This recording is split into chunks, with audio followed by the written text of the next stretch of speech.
jumpsuit, swimsuit. In this video, I'll share with you how I made my swimsuit.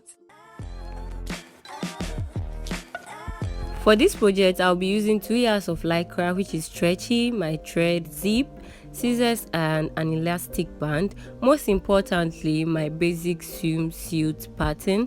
This tutorial is already on the channel. I'll leave the link in the description box. So let's get started.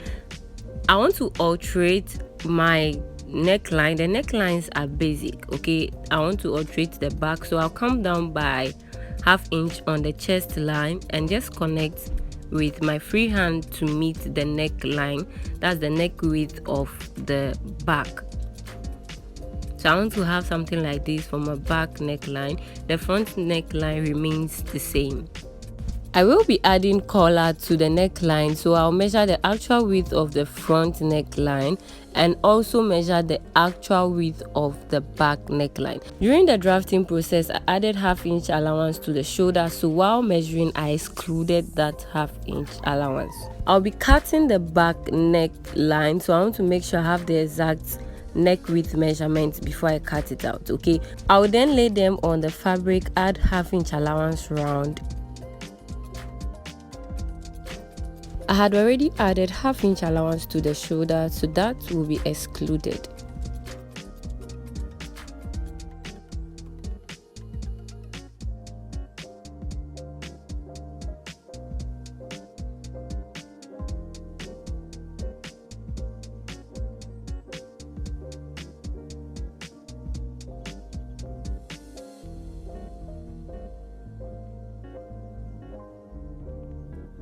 I've finally added ½ inch allowance round. I'll move on to cut out and also work on the neckline. However, I've drawn the neckline of the back, I will do that right on the fabric, okay? I actually want to keep the basic pattern as it is. I'll curve up to the neck width and also make sure that both front and back shoulders are still the same. I'll be using an elastic band to neaten the neckline of the back, but before I do that, I want to fix zip, so I'll fuse the center back of my swimsuit so it keeps the back firm. This is what I have, and for the zip I should use a matching zip, but I didn't get one. I had this and black, so I felt like black would have been better, so I used a black invisible zip. So I'll move ahead to measure down from the waist where I want the zip to actually stop. So I use 7 inches down from the waist. I'll quickly move on to fix my zip. Zip fixed. I also worked on one side of the back neckline, which I'll show you soon. I made mention that I wanted to use an elastic band to knit in the neckline, so that is what I used. However, this is how my zip looks like. Alright, so this is what I have. Once again, I'm going to turn the neckline together with the elastic band. You know, every zip has an extra allowance at the top, right? So I began fixing the zip together with the allowance so I can turn it easily without having the teeth disturbing. Okay, so this elastic band is around 1 cm but less than ½ inch. I'll place the elastic band a little away from the zip like this. I don't want it at the edge exactly, just a little away. I'll trim off any excess allowance of the zip I have, and I'm just going to place it around the neckline, and then after stitching I'll fold it together with the elastic band. That's literally what will happen. Okay, so I'll just pin it down for you to see what I just explained. So it will go around like this, and at the shoulder side, you know, I'll be joining with ½ inch, right? So I'll make sure it ends a little away from that ½ inch as well. While stitching, I'm going to avoid stretching the elastic band. All right, exactly as I've placed it, that is how I'll follow and sew. I've changed my stitches to zigzag, and I'm going to just zigzag the edge of the elastic band together with the neckline. Okay, just the edge. I believe you can see what I'm doing, and I'll end right here. Yeah, that's the first stitch. You can actually use a straight stitch, but make sure it is not too tight. Then I'll fold it like this. I also make sure that the fold ends right before the zipper stopper, that plastic there. Okay, so after folding, I made sure the zip also aligned equally, and then I went ahead to stitch with my zigzag stitch again. So this is how it looks like. I'll move on to place my front piece onto the back and pin them together right sides facing. So whilst joining the shoulders together, the front half-inch allowance will be left out. I've already hemmed the neckline of the back, so it affects the joining part. I'm also going to join the crotch of the front and back together and also join the sides. That is literally what I'll be doing. Especially on the front shoulder, it is expected to have that half-inch extra allowance. With the excess allowance left around the shoulder of the front, I'll be using it to attach my collar. In case you wouldn't do that, then you can join your shoulders together. Then you use the elastic band to knitting the neckline right from the one edge of your zip to the other round. Okay, the crotch part of our body is very sensitive, so we will have to line that side so it doesn't tamper with our comfortability. So I'll be using 5-inch total length, and I've folded it into 2 first, and I'll fold it into 4. Okay, the edge, that's the bottom part, has to be on fold, and this I'm using the front pattern to draw out whatever I have. I'm just going to shape it out like this. Okay, and that's pretty much it, just easy. So I've joined all the parts as I've mentioned, and I pressed it open. So this is the extra allowance for the front neckline again, which I'll attach together with my collar. So at this point I fit it. My first fit, it was really comfortable. You have to make sure that you fit it before you move on to do anything else. So in case you don't feel okay with any part, you can just alterate it and you move on. All right, so I'll move on to measure the front neckline. When I place this on my material, I'm going to cut 2 on fold. One will line the other, right, and add allowance round. So this is what I have. I've added the allowance to the collar, placed it on fold anyways. Now I'll notch the center for easy identification. So I'll get to the machine and just sew the top part of this collar, and this is what I have. I've also understitched the parts, that's the one that will be the lining. Okay, so it lays nicely.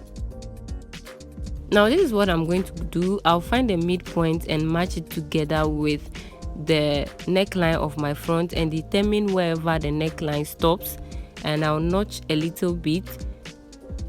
Now the next thing I'll do is to flip back right sides facing. So I'll sew the parts that will not be joined together to anything. That's the back. Okay, so I'm going to sew it like this and end here. I'll repeat the same thing to the other one, and this is however I have stitched it, and I stopped here. I'll notch a little further so the allowance will lay nicely, and notch each corner, and then I'll turn that part inside out. Whatever I'm doing to this part, I'll do it to the other end of the collar. So this is what I have. So the allowance that is left out simply means that will be attached to the front. Okay, so I'm going to pin them together. I'll use only one part of the collar. I'll use a lining to knitting it afterwards. So I'll just stitch it together.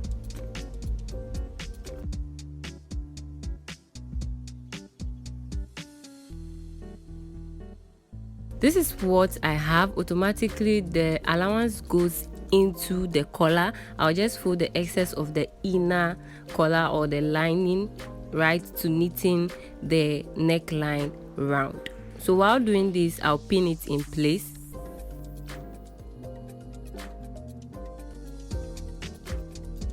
So when I take it to the machine, I'll stitch in between the collar and the neckline.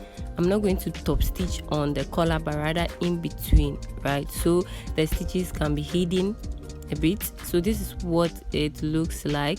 I'll just overlap the back like this with a pressed thread, So we will quickly move on to our last part, which is neatening the edge of the tie. So I'm going to use the same elastic band and the same method I did for the back neckline. I'll pin for you to see just how I'll be stitching. Again, I'm not going to pull the elastic band. You can only pull if you realize that your tie is loose and it's not stable. Okay, you can just pull a little bit, and even while pulling, exclude pulling around your crotch. That place is very sensitive. Okay, and then when I get to the beginning of the first elastic band, I'm just going to overlap them together. That's what I'll do. So I'll overlap. So you realize that this same one, I stitched the edge of the elastic band together with the tie. So I did the same thing to the other side. This time I'll place in my lining, my crotch lining, just like this. I'll fold it into two and meet the midpoint with the crotch and just pin it in place. Then I'll fold the elastic band, that's the edge on it, to seal it.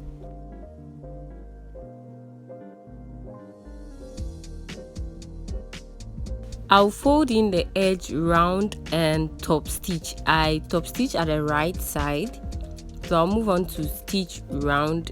With the second stage, if you stretched on the first stage, as in if you stretch whilst attaching the elastic band, make sure you stretch again while sewing. Okay, mine was really fit, so I wish I hadn't even added the elastic band, but it still gave me a good fit.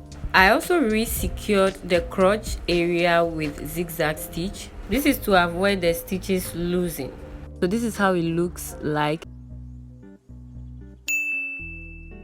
I'll draw out my starting point, and the full length of my sleeve is 21 inches. The lower part of the sleeve will be 8 inches. Okay, so deducting 8 inches from 21 inches, I have 13 inches as the full length. I'll add extra 1 inch, that'll be 14. Half inch to join the sleeve to the armhole of the dress. It's a swimsuit anyways. And half inch to join the main sleeve to my handkerchief flare. From the starting line, I'll mark down my cap's height, which is 3.5 inches.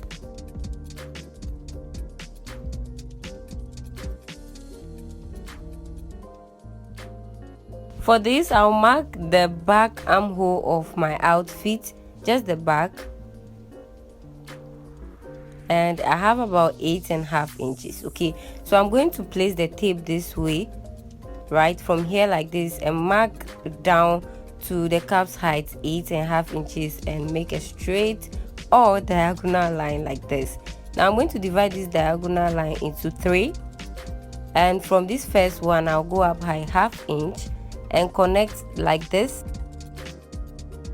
and from the second line, that's the division, I'll just connect it like this. So this is the back armhole of my sleeve. Okay, and I'll come down from here and just mark 1/4 inch and still connect to the top like this and reconnect here as shown. The front armhole of my outfit differs from the back, so it has to reflect on the sleeve as well. Now I'll measure around where my 3/4 ends, that's the 3/4 sleeve ends, and I have 10.5. I'll divide this 10.5 by 2. I have 5.25. So I'm just going to connect them this way, and I'll go in with a curve to just shape it nicely. And that is it for my 3/4 sleeve.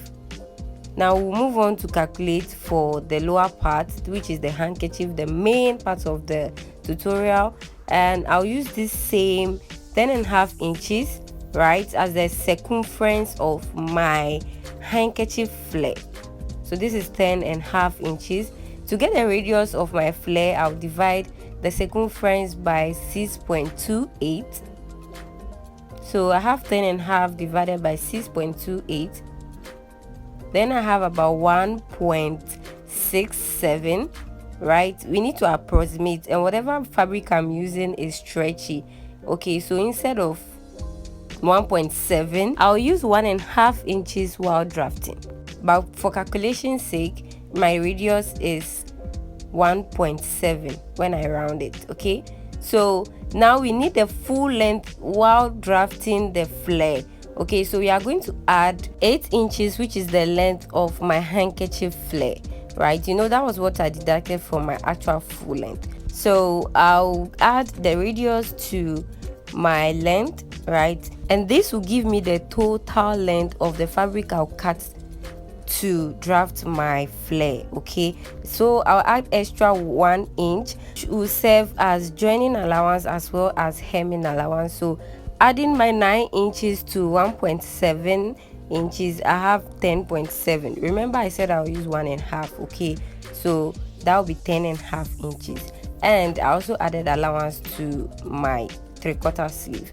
Now I've cut out the front as well. This is this way, and then cut out my front armhole. In case you are drafting directly on the fabric, you just have to draft, right? And when you open up, you trim off that part that will be the front. Okay, then you determine with a notch the front from the back.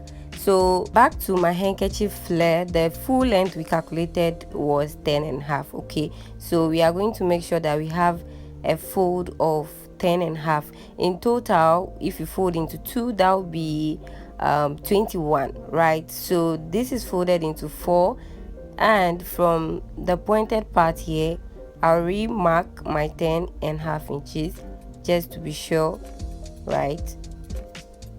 So literally we are going to have a square.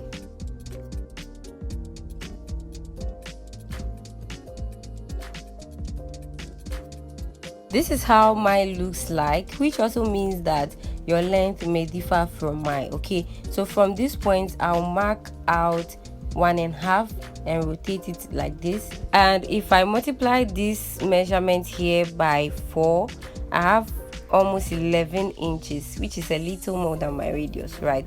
Now if you wanted to cut out a flare, we would have measured this way. I have 9 inches, which is the actual length, right, plus the allowance. We will measure it this way, and this will be our flare.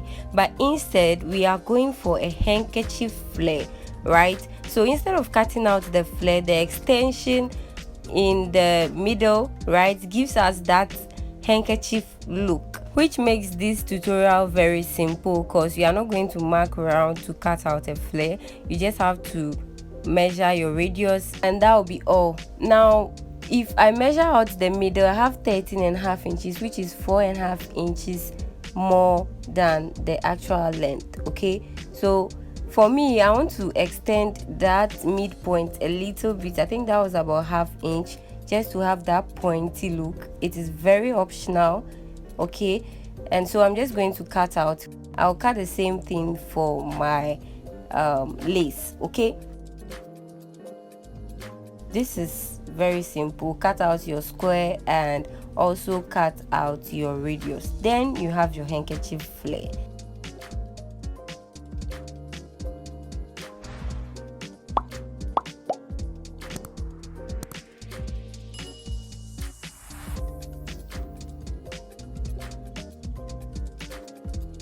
Alright, so I'm going to place these two together, right sides facing, and I'll go ahead and pin them together. So when I take this to the machine, I'll stitch down the hem. After all done, this is how it looks like. I also added hemming gum to the edge while stitching. Feel free to correct me if that is not the actual name. I'll move on to trim off the 4 corners and turn everything inside out. So I'll go ahead and press down the edge so the steam will melt the hemming gum, and I'll also stitch down this part of the flare. This is what it looks like. Having done that, I'm going to join this to my 3/4 sleeve. I joined the side seam together with my allowance, so I'm just going to pin them together, and this is how it looks like. Now I have my full sleeve. I'm going to attach this to my outfit. first I'll pin the side seam of the sleeve to the side seam of the dress, and also match the shoulders together. Then I'll pin round.